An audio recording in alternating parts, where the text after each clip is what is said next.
Good morning बच्चों। प्यारे बच्चों, हमने अपने लास्ट लेक्चर में डी ब्रोगली इक्वेशन के बारे में पढ़ा था और मैंने तुम्हें बताया था डी ब्रोगली ने क्या कहा था कि लाइट की तरह जो मैटर होते हैं उनके पास भी डुअल कैरेक्टर होता है, वेव कैरेक्टर भी होता है और पार्टिकल कैरेक्टर भी होता है। बच्चों, आज हम जो सबसे पहले पढ़ने वाले हैं वो पढ़ने वाले हैं explanation of Bohr postulate. Bohr postulate by de Broglie equation. De Broglie equation से बोहर पोस्टुलेट को कैसे एक्सप्लेन किया जाता है, हमें यह पढ़ना है आज सबसे पहले। ठीक है। अब बच्चों एक बात सुनो जरा ध्यान से। ये न्यूक्लियस है किसी एटम का, उसके चारों तरफ इलेक्ट्रॉन घूम रहा है, इलेक्ट्रॉन सर्कुलर पाथ में घूम रहा है। अब डी ब्रोगली ने तो ये कहा था कि इलेक्ट्रॉन मैटर है एक, वो वेव की तरह भी तो घूम सकता है, यानी कि वो उसके पास दोनों कैरेक्टर होता है, पार्टिकल कैरेक्टर और वेव कैरेक्टर। वो वेव की तरह भी घूम सकता है, वो ऐसे भी घूम सकता है कि नहीं? ऐसे भी घूम सकता है वो। अब सुनो आगे की जो बात है हमारे पास वो क्या है। अगर मैं सरकमफ्रेंस देखूं, सरकमफ्रेंस किसके बराबर होती है? तो बच्चों सरकमफ्रेंस होती है 2 पाई आर के बराबर, हम जानते हैं। अब यहां देखो, अगर पार्टिकल वेव की तरह घूम रहा है, वेव की तरह घूम रहा है, तो ये एक वेव है, ये दूसरी वेव है, ये तीसरी वेव है, थर्ड वेव है, फोर्थ वेव है। हमें नहीं पता कि एक पर्टिकुलर सेल में, एक पर्टिकुलर ऑर्बिट में कितनी वेव बन रही है, मुझे नहीं पता, लेकिन मुझे एक वेव की लेंथ पता है। एक वेव की लेंथ होती है लैम्बडा। मान लो यहां total n number of wave बन रही है, तो ये जो टोटल लेंथ है ये कितनी हो गई? n lambda. और ये किसके बराबर होगी? सरकमफ्रेंस के बराबर। इसका मतलब 2 पाई r बराबर होगा n लैम्बडा। बच्चों हमें बोहर का पोस्टुलेट एक्सप्लेन करना है, और बोहर ने अपने पोस्टुलेट में एक बात बताई थी। क्या बताई थी? कि न्यूक्लियस के चारों तरफ infinite number of shell possible है, infinite number of orbit possible है, लेकिन इलेक्ट्रॉन केवल उनमें रिवॉल्व करेगा जिनका एंगुलर मोमेंटम इंटीग्रल मल्टीपल होगा h/2 पाई का। यानी कि हमें ये वाला पोस्टुलेट एक्सप्लेन करना है, mvr बराबर nh/2 पाई। ये बोहर ने बताया था और डी ब्रोगली ने अपनी इक्वेशन से इसको एक्सप्लेन किया। कैसे किया हमें वो देखना है। ठीक है। अब बच्चों 2 पाई r बराबर क्या आ गया? n lambda. और हम जानते हैं डी ब्रोगली इक्वेशन से लैम्बडा बराबर होता है h/mv। ये थी हमारी डी ब्रोगली इक्वेशन। अब सुनो जरा ध्यान से, 2 पाई r बराबर क्या आ गया? n lambda. लैम्बडा की जगह मैंने क्या रखा? h/mv। सही बात है, समझ में आ रही है ना? तो चलो अब सुनो जरा ध्यान से, mv को मैं इधर ले रहा हूं, 2 पाई r को उधर भेज रहा हूं, तो ये आ गया mvr और nh/में 2 पाई। 2 पाई को इधर ले आया, mv को इधर ले आया, तो mvr बराबर nh/2 पाई। बोहर पोस्टुलेट एक्सप्लेन हो गया डी ब्रोगली इक्वेशन से। तो बच्चों देखो, डी ब्रोगली ने बहुत इंपॉर्टेंट इक्वेशन दी थी, इवन उसने बोहर के पोस्टुलेट को भी अपनी इक्वेशन से एक्सप्लेन किया। समझ में आ गई यहां तक बात? डी ब्रोगली इक्वेशन के बच्चों न्यूमेरिकल हम पढ़ते हैं, उससे पहले एक प्रिंसिपल पढ़ते हैं छोटा सा हम। उस प्रिंसिपल का नाम है हाइजेनबर्ग अनसर्टेनिटी प्रिंसिपल। बड़ा इंपॉर्टेंट प्रिंसिपल है बच्चों, ध्यान से समझना है तुमने। देखो चलो मैं लिख देता हूं, क्या पढ़ना है हमने? Heisenberg uncertainty principle.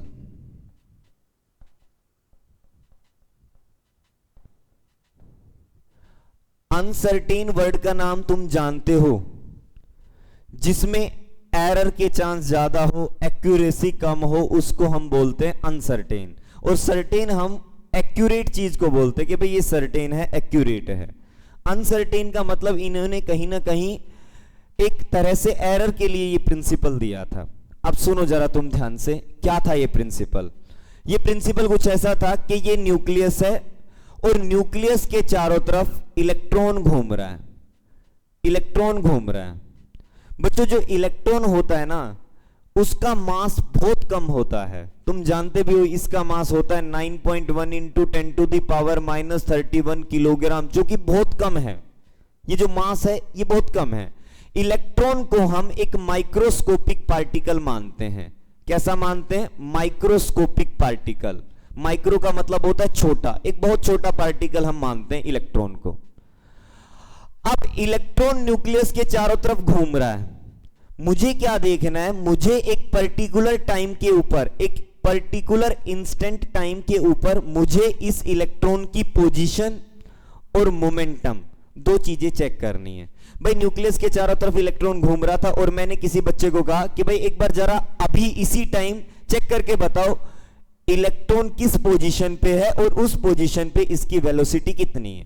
चेक करके बताओ, वेलोसिटी या मोमेंटम, उस पोजीशन पे इसका मोमेंटम कितना है, ये चेक करके बताओ। तो बच्चों अगर हम चेक करने लगे इलेक्ट्रॉन की पोजीशन और मोमेंटम तो हमें क्या करना पड़ेगा? हमें कोई इंसिडेंट रेडिएशन यूज करना पड़ेगा, लाइट यूज करनी पड़ेगी उसके लिए, पोजीशन चेक करने के लिए माइक्रोस्कोप से देखना पड़ेगा हमें।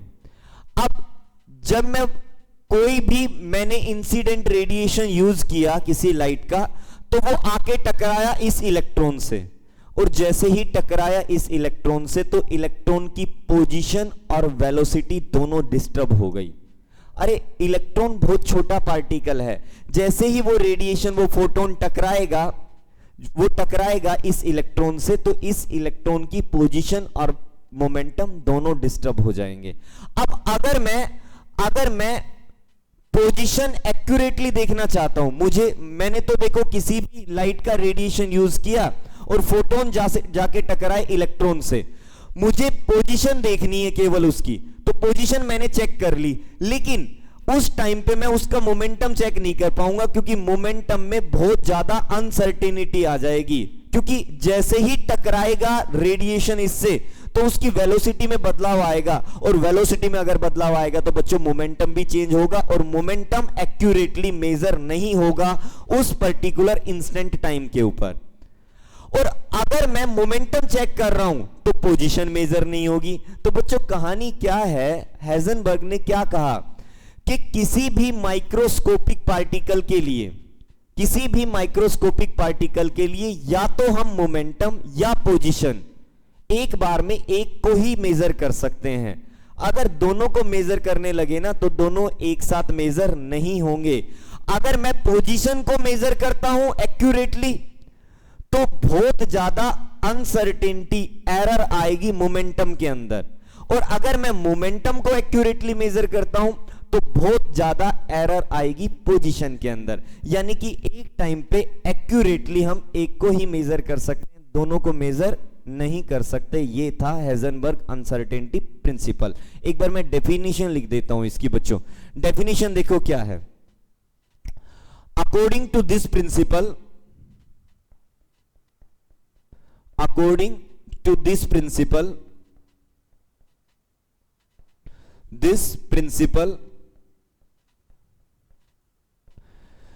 it is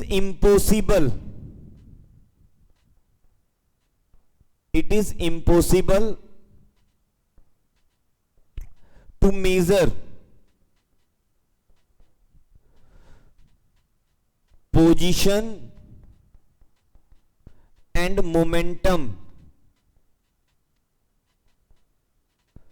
accurately या with large accuracy for microscopic particle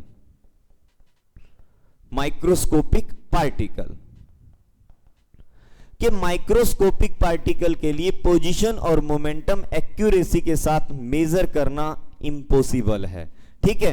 और हेजनबर्ग ने एक बड़ा अच्छा मैथमेटिकल फॉर्मूला दिया। उसने क्या कहा कि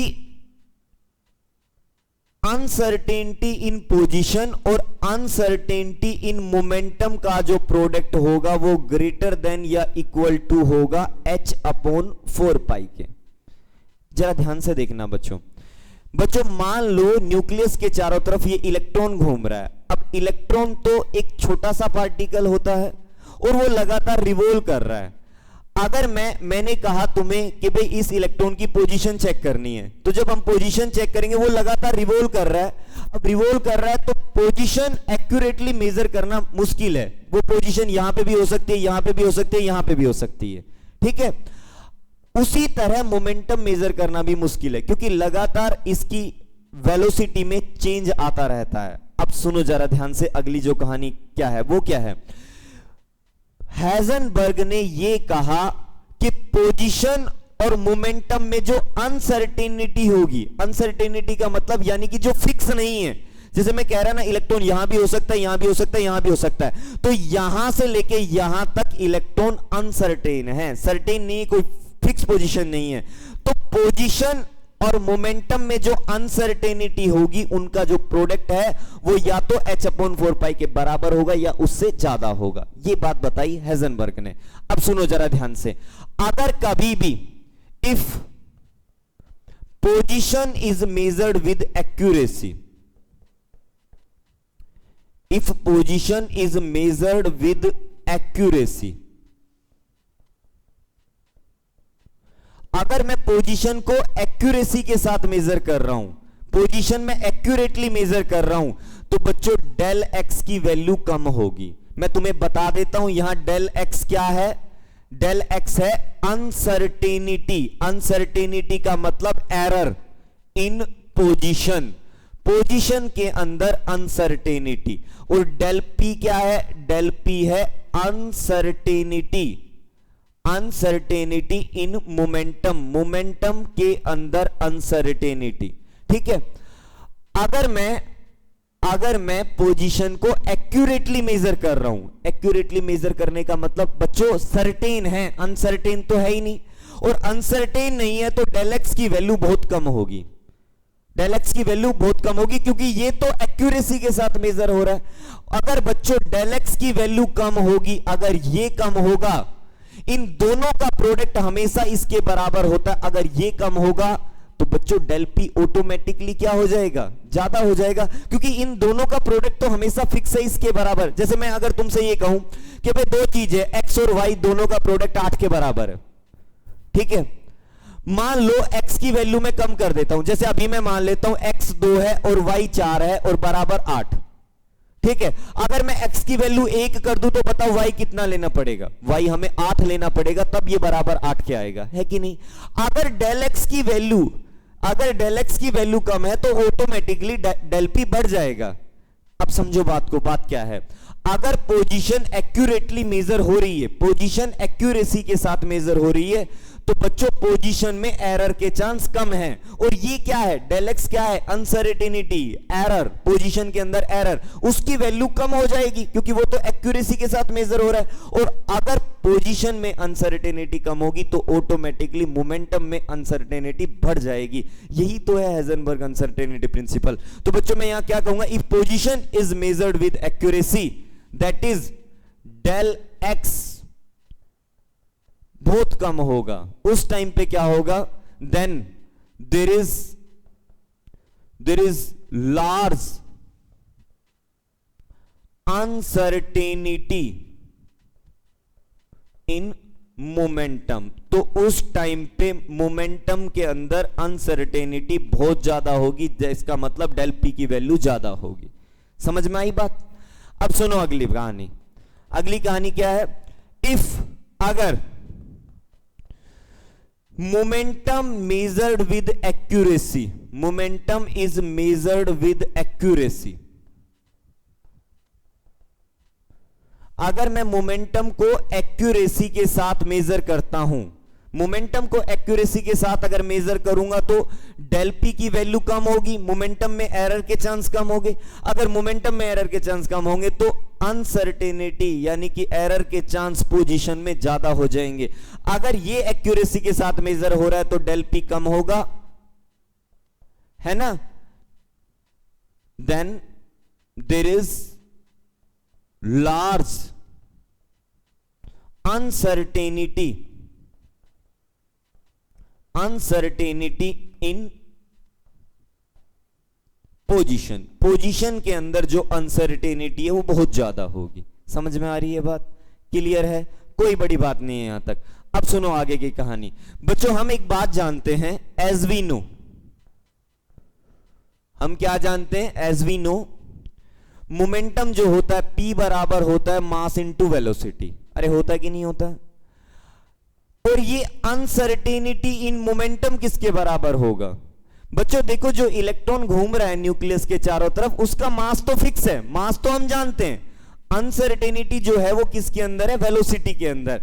मास फिक्स है, तो ये जो अनसर्टेनिटी इन मोमेंटम है ये हमेशा किसके बराबर होता है? m into del v. और यहां जो ये डेल वी है, डेल वी है वो किसके बराबर है? Uncertainty in velocity. वेलोसिटी के अंदर अनसर्टेनिटी है। ठीक है, यहां तक की बात क्लियर है, कोई बड़ी बात नहीं है। तो बच्चों फिर से मैं एक नया फॉर्मूला बनाता हूं। क्या हम एक बात जानते हैं, as we know del x into del P greater than equal to h upon 4 pi. अब क्या बन गया formula? Del x, del p की जगह मैं ये रख सकता हूं m into del v greater than equal to h upon 4 pi. सही बात है बच्चों, मैं इस m को लेके जा रहा हूं उधर, क्या आ गया? Del x into del v greater than equal to h upon 4 pi m। ये हमारे पास एक और मैथमेटिकल एक्सप्रेशन आ गई हेजनबर्ग अनसर्टेनिटी प्रिंसिपल की। समझ में आ रही है बात? कोई बड़ी बात नहीं है यहां तक। अब सुनना जरा तुम ध्यान से। अब देखो बच्चों, फिर से एक और नई कहानी आ गई कि अनसर्टेनिटी इन पोजीशन और अनसर्टेनिटी इन वेलोसिटी का जो प्रोडक्ट होगा वो ग्रेटर देन या इक्वल टू होगा h अपॉन 4 पाई m के। अगर if position is measured with accuracy, measured with accuracy, अगर कभी भी पोजीशन एक्यूरेसी के साथ मेजर होगी, मतलब डेल एक्स कम होगा, तो उस टाइम में ऑटोमेटिकली डेल वी की वैल्यू बढ़ जाएगी। Then there is large uncertainty in velocity. तो वेलोसिटी में अनसर्टेनिटी बहुत ज्यादा होगी। सेम एज इट इज मैं ये भी कह सकता हूं, if velocity measured with accuracy, measured with accuracy, then there is large uncertainty in position। तो उस टाइम पे पोजीशन में अनसर्टेनिटी बहुत ज्यादा होगी। अगर वेलोसिटी एक्यूरेसी के साथ मेजर हो रहा है तो ये वैल्यू कम होगी, तो ऑटोमेटिकली ये ज्यादा हो जाएगा। समझ में आ रही है बात? तो हेजनबर्ग अनसर्टेनिटी प्रिंसिपल पोजीशन और वेलोसिटी की फॉर्म में भी लिख सकते हैं और पोजीशन और मोमेंटम की फॉर्म में भी लिख सकते हैं। क्लियर है यहां तक की बात? अब सुनो जरा ध्यान से। कई बार इसकी एक और एक्सप्रेशन पूछी जाती है बच्चों, वो सुनना जरा तुम ध्यान से। वो क्या है? जैसे अभी अभी हमने एक एक्सप्रेशन पढ़ी बच्चों, del x into m del v greater than equal to h upon 4 pi. बच्चों मैं लिखता हूं del x m del v greater than equal to h upon 4 pi. ठीक है, अब बच्चों मैं क्या कर रहा हूं, दोनों साइड डेल वी से मल्टीप्लाई कर रहा हूं, multiply by del v both side, दोनों साइड डेल वी से मल्टीप्लाई कर दिया। डेल वी से मल्टीप्लाई किया तो डेल एक्स इंटू एम, ये डेल वी का स्क्वायर हो गया, greater than equal to h upon 4 pi into del v. सही बात है? अब सुनो जरा तुम ध्यान से, एक बात बताओ, काइनेटिक एनर्जी जो होती है वो क्या होती है? Half m v square. अरे होती है कि नहीं होती है? मैंने क्या किया, दोनों साइड 2 से डिवाइड कर दिया, इधर भी 2 से डिवाइड कर दिया और इधर भी 2 से डिवाइड कर दिया। कोई बड़ी बात नहीं है। 2 से डिवाइड किया तो बच्चों ये हाफ एम बी स्क्वायर क्या बन गया? Kinetic energy. इसकी जगह मैं लिख सकता हूं del x into kinetic energy, मतलब डेल ई। काइनेटिक एनर्जी को ई से रिप्रेजेंट कर रहा हूं और ये अनसर्टेनिटी की फॉर्म में डेल ई से रिप्रेजेंट करूंगा। Greater than equal to h into del v और डिवाइड बाय 8 पाई, ऐसा भी लिख सकता हूं मैं। समझ में आ रही है बात? तो बच्चों ये हमारे पास एक और एक्सप्रेशन आ गई इसके लिए, लेकिन हम यहां अनसर्टेनिटी की फॉर्म में नहीं लिखेंगे। ये एक बार पूछी गई थी आईआईटी के एग्जाम में कि which of the following is correct for Heisenberg uncertainty principle, एक ये भी दिया हुआ था। तो बच्चों हाइजेनबर्ग अनसर्टेनिटी प्रिंसिपल में ये भी आ सकता है, कोई बड़ी बात नहीं है। यहां तक समझ में आ गई तुम्हें? अब सुनो आगे की कहानी हमारे पास क्या है, मैं हटा देता हूं इसको। बच्चों इसके बाद हम पढ़ने वाले हैं कुछ न्यूमेरिकल, इसके बाद हम पढ़ने वाले हैं कुछ न्यूमेरिकल हाइजेनबर्ग अनसर्टेनिटी प्रिंसिपल के और डी ब्रोगली इक्वेशन के, ठीक है।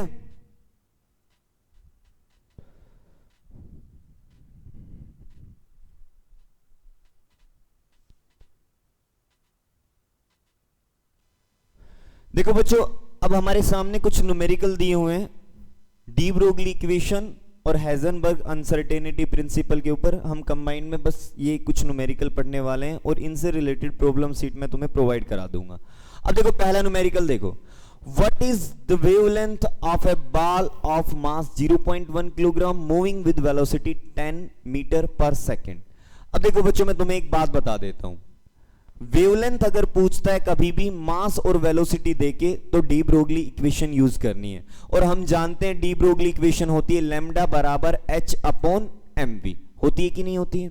अब सुनो जरा ध्यान से तुम, हमें दिया हुआ है मास दिया हुआ है 0.1 किलोग्राम, हमें दी हुई है वेलोसिटी 10 मीटर पर सेकेंड दी हुई है ये। चलो अब हम निकालते हैं लैम्डा, और लैम्डा निकालने से पहले मैं बता दूं h की वैल्यू होती है 6.63 into 10 to the power -34 joule second. ये होती है हमारे पास h की वैल्यू, प्लैंक्स कांस्टेंट की वैल्यू। चलो बच्चों अब हम सोल्व करते हैं ये वाला न्यूमेरिकल। अब देखते हैं लैम्डा की वैल्यू निकालते हैं। लैम्डा बराबर आ गया हमारे पास h की value 6.63 into 10 to the power -34 divide by हमारे पास m की वैल्यू 0.1 किलोग्राम और v की वैल्यू 10 मीटर पर सेकेंड। मैं यूनिट इसलिए साथ लिख रहा हूं क्योंकि तुम्हें मैं कुछ रिजल्ट समझाना चाह रहा हूं यहां, जो तुम्हें ध्यान रखना है। यहां यूनिट है जूल सेकेंड, ध्यान से देखना बच्चों। जूल जो होता है ना, जूल किसके बराबर होता है? किलोग्राम मीटर स्क्वायर और सेकंड -2, ये हमारे पास होता है जूल की यूनिट, ठीक है। किलोग्राम मीटर स्क्वायर और सेकंड -2। अब सुनो जरा तुम ध्यान से बच्चों, लैम्डा बराबर क्या आ गया? 6.63 into 10 to the power -34 joule की जगह मैं लिख सकता हूं किलोग्राम मीटर स्क्वायर सेकंड -2 और ये डिवाइड बाय 0.1 किलोग्राम 10 और ये अच्छा सेकंड -2 तो जूल की जगह लिखा, एक सेकंड ये भी है साथ में तो ये सेकंड भी लिखा और ओवरऑल सोल्व करके मैं लिख सकता हूं सेकंड -1। अच्छा ये हमारे पास आ गया बच्चों 10 मीटर पर सेकंड है तो सेकंड चला गया ऊपर, ये कैंसिल हो गया। 1 मीटर से 1 मीटर कैंसिल हो गया, किलोग्राम से किलोग्राम कैंसिल हो गया। तो बच्चों हमारा जो आंसर आया 6.63 into 10 to the power -34 metre में आया है। मैं तुम्हें केवल ये समझाना चाह रहा था, यूनिट इसलिए लिखी मैंने कि आगे से तुम ध्यान रखो कि जब भी डी ब्रोगली इक्वेशन का तुम्हारे पास क्वेश्चन आएगा तो ये जो मास होगा ना, ये वाला जो मास होगा, ये मास हमेशा किलोग्राम में होगा, ये वेलोसिटी हमेशा मीटर पर सेकंड में होगी, ये h की वैल्यू जूल सेकंड में होगी और लैम्डा का आंसर तुम्हारा मीटर के अंदर आएगा। केवल ये समझाना चाह रहा था। तुम जब न्यूमेरिकल सोल्व करो तो तुम यूनिट मत लिखना बेशक से, बस अपने दिमाग में एक बात फिट रखनी है कि लैम्डा की जो लास्ट में वैल्यू आएगी हमारे पास वो किस में आएगी? मीटर के अंदर। और ये जो मास है कई बार तुम्हें ग्राम के अंदर देगा न्यूमेरिकल के अंदर, लेकिन तुम्हें उसको किलोग्राम में बदल लेना है। किस में बदल लेना? किलोग्राम में। और वेलोसिटी हमेशा किस में लेनी है? मीटर पर सेकंड के अंदर। समझ गए हो बात? तो पहला न्यूमेरिकल ये था हमारे पास। चलो अब चलते हैं सेकंड वाले न्यूमेरिकल के ऊपर। देखो बच्चों सेकंड वाला न्यूमेरिकल क्या है? The kinetic energy of electron is 3.0 into 10 to the power -25। हमें दी हुई है kinetic energy of electron 3.0 into 10 to the power -25 और ये जूल, ये हमारे पास काइनेटिक एनर्जी इलेक्ट्रॉन की दी हुई है। डिटरमाइन इट्स वेवलेंथ, हमें उस इलेक्ट्रॉन की वेवलेंथ को पता लगाना है। अब बच्चों एक बात बताओ, इलेक्ट्रॉन का मास तो हम जानते ही हैं पहले से ही, मास ऑफ इलेक्ट्रॉन वो चाहे दे या ना दे हमें पता है। कितना होता है mass of electron? 9.1 into 10 to the power minus 31 kilogram, ये होता है मास ऑफ इलेक्ट्रॉन। हमें क्या निकालना है? उसकी वेवलेंथ निकालनी है। अब बच्चों हम जानते हैं लैम्डा बराबर होता है h अपॉन mv। अरे होता कि नहीं होता? अब हमें क्या चाहिए? h चाहिए, h तो हमारे पास है। मास चाहिए, मास भी दिया हुआ है। v चाहिए, v नहीं दिया हुआ, हमसे काइनेटिक एनर्जी दी हुई है। तो बच्चों इस डी ब्रोगली इक्वेशन को अब हमें काइनेटिक एनर्जी की फॉर्म में कन्वर्ट करना पड़ेगा। कैसे कन्वर्ट करेंगे? वैसे हमने एक्सप्रेशन ड्राइव की थी, काइनेटिक एनर्जी बराबर होता है हाफ mv स्क्वायर, मैं जानता हूं, ठीक है कि नहीं है? अब सुनो, दोनों साइड m से मल्टीप्लाई कर दिया, m से मल्टीप्लाई किया तो काइनेटिक एनर्जी इंटू m बराबर 1/2 m स्क्वायर v स्क्वायर, हो गया कि नहीं हो गया? ये 2 आ गया, इधर 2 आ गया, तो 2 into kinetic energy into m बराबर m square into v square. mv की वैल्यू अगर मैं निकालूं तो इधर अंडर रूट आ जाएगा, under root 2 kinetic energy into m, ये आ गया mv की वैल्यू। तो बच्चों लैम्डा बराबर आ गया h upon 2 kinetic energy into m का अंडर रूट, ये फॉर्मूला लगेगा हमारे पास। अब मैं जानता हूं h की value 6.63 into 10 to the power minus 34। मैं जानता हूं काइनेटिक एनर्जी की वैल्यू मुझे दी हुई है, काइनेटिक एनर्जी दी हुई है मेरे पास 3 into 10 to the power minus 25। मैं जानता हूं mass of electron 9.1 into 10 to the power minus 34, इस कंप्लीट का अंडर रूट है। बच्चों इसको हम सोल्व कर लेंगे, बड़े आराम से सोल्व कर लेंगे। सबसे पहले 10 की पावर को सोल्व कर लेंगे और 10 की पावर सोल्व करने के बाद इसमें से बाहर निकाल लेंगे जो भी है हमारे पास लैम्डा की वैल्यू आएगी, और लैम्डा की वैल्यू जो भी आए वो किसके अंदर आएगी? मीटर के अंदर। समझ में आ गई ये बात? इस तरीके से हम सोल्व करेंगे। चलो बच्चों अब देखते हैं इसके बाद हमारे पास नेक्स्ट जो न्यूमेरिकल है वो देखो क्या है। Next numerical Heisenberg uncertainty principle के ऊपर दिया हुआ है। क्या दिया हुआ है? Calculate uncertainty in position. अब हम एक बात जानते हैं, हाइजेनबर्ग अनसर्टेनिटी प्रिंसिपल होता है del x into del P greater than equal to h upon 4 pi, ठीक है कि नहीं है? और यहां जो डेल एक्स है वो अनसर्टेनिटी इन पोजीशन है, और डेल पी है जो अनसर्टेनिटी इन मोमेंटम है। अगर वेलोसिटी की फॉर्म में बदलना चाहते हो तो वेलोसिटी की फॉर्म में फॉर्मूला होता है del x into m del v greater than equal to h upon 4 pi, और del x into del v greater than equal to h upon 4 pi m. ये फॉर्मूला बन गया वेलोसिटी और position की form में। हमें पोजीशन में uncertainty निकालनी है, पोजीशन में अनसर्टेनिटी निकालनी है, इसका मतलब इस वाले क्वेश्चन में डेल एक्स की वैल्यू हमें पता लगानी है, ठीक है? अच्छा क्या दिया हुआ है? उसने कहा कि वेलोसिटी जो इलेक्ट्रॉन की मेजर हो रही है ना उसमें अनसर्टेनिटी है 0.1%। वेलोसिटी में अनसर्टेनिटी है 0.1%। अच्छा इलेक्ट्रॉन की वेलोसिटी दी हुई है, v दिया हुआ है, v कितना दिया हुआ है? 2.2 into 10 to the power 6 metre पर सेकेंड, और कहा है इसमें 0.1% अनसर्टेनिटी है, अनसर्टेनिटी। और हमें तो फॉर्मूला में अनसर्टेनिटी ही चाहिए, हमें डेल v चाहिए, और डेल v के बारे में वो क्या कह रहा है? इसका 0.1% अनसर्टेनिटी है। तो डेल वी की वैल्यू क्या होगी बच्चों? इसका 2.2 इंटू 10 टू द पावर 6 का 0.1% ऐसे निकलेगा। अरे है कि नहीं? परसेंट के लिए 100 से डिवाइड किया मैंने, तो बच्चों क्या आया मेरे पास? 2.2 इंटू 10 टू द पावर, ये ऊपर गया तो कितना आया? 4 मीटर पर सेकेंड। ये डेल वी की वैल्यू आ गई। अच्छा मुझे और क्या चाहिए? डेल वी आ गया मेरे पास, मुझे एच चाहिए, एम चाहिए। मास ऑफ इलेक्ट्रॉन तो मैं जानता ही हूं, एम की वैल्यू कितनी होती है? एम बराबर 9.1 into 10 to the power minus 31 kilogram. Formula में पुट कर देंगे, डेल एक्स की वैल्यू बराबर क्या आएगा? h 6.63 into 10 to the power minus 34 divide by 4, pi की वैल्यू 22/7, m की value 9.1 into 10 to the power minus 31, और ये डेल वी भी इधर चला जाएगा। डेल वी की वैल्यू मैं निकाल चुका, क्या? 2.2 into 10 to the power 2.2 into 10 to the power 4। ये हमारे पास सोल्व कर लेंगे हम, आंसर आ जाएगा किसकी वैल्यू? डेल एक्स की, और मीटर के अंदर आएगी। ठीक है, समझ में आ गई बात? क्लियर है? कोई बड़ी बात नहीं है बच्चों, बड़े आसानी से सोल्व हो जाएगा। ये जो 0.1% है ये अनसर्टेनिटी है, और ये जो 2.2 इंटू 10⁻⁶ है ये वेलोसिटी है। बच्चों अनसर्टेनिटी और वेलोसिटी में अंतर समझना। यहां हेजनबर्ग अनसर्टेनिटी प्रिंसिपल में हमें केवल अनसर्टेनिटी लेनी है, वेलोसिटी नहीं लेनी। चलो बच्चों अब आते हैं नेक्स्ट वाले न्यूमेरिकल के ऊपर। बड़ा अच्छा क्वेश्चन दिया हुआ है, ये समझना इसको ध्यान से। क्या दिया हुआ है? If uncertainty in position, position के अंदर अनसर्टेनिटी मतलब कि del x is equals to de Broglie wavelength. अब डी ब्रोगली वेवलेंथ तो लैम्डा होता है, और लैम्डा बराबर h अपॉन mv होता है या h अपॉन p होता है।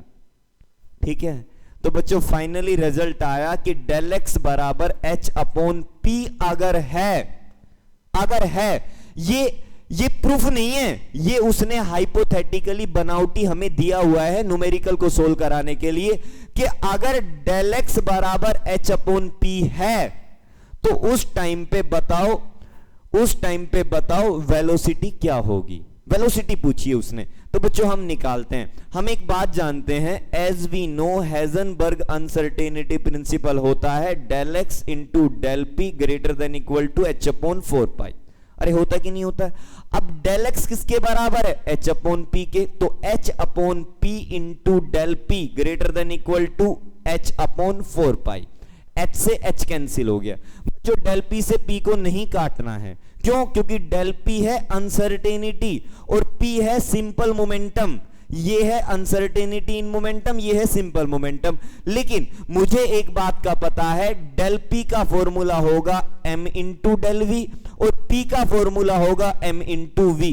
p होगा मास इंटू वेलोसिटी और डेल p होगा mass into uncertainty in velocity. दोनों का पुट करता हूं यहां, m into del v divide by m into v greater than equal to